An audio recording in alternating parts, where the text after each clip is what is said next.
when he tried to match the ranger with the big iron on his hip. Big iron on his hip.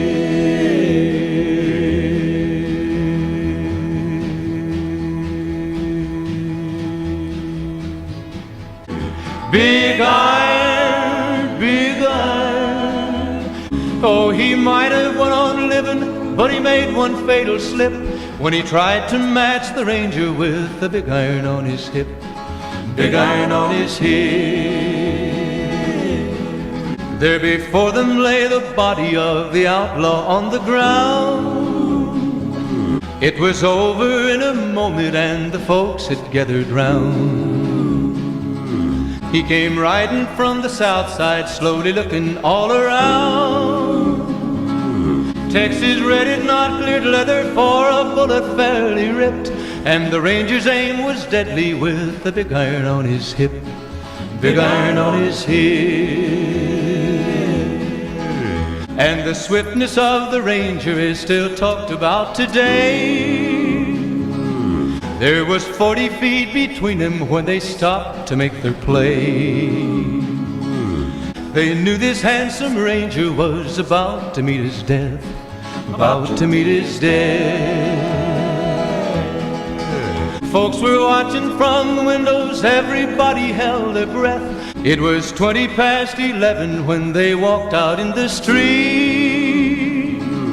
The morning passed so quickly, it was time for them to meet. 20 men had tried to take him, 20 men had made a slip. 21 would be the ranger with the big iron on his hip. Big iron on his hip. But the outlaw didn't worry, men that tried before were dead.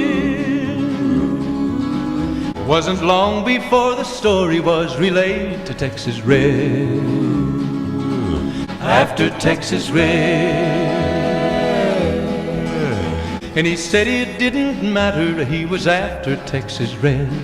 He came here to take an outlaw back alive or maybe dead. Was in Arizona, ranger wouldn't be too long in town.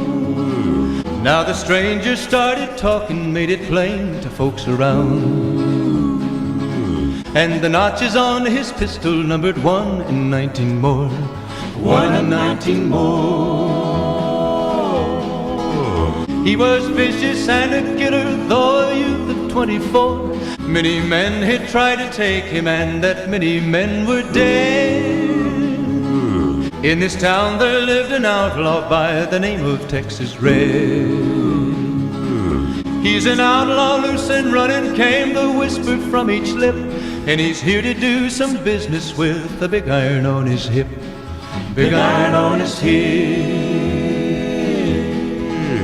It was early in the morning when he rode into the town.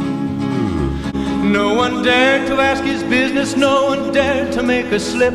The stranger there among them had a big iron on his hip. Big iron on his hip. Hardly spoke to folks around him, didn't have too much to say. To the town of our free rode a stranger one fine day.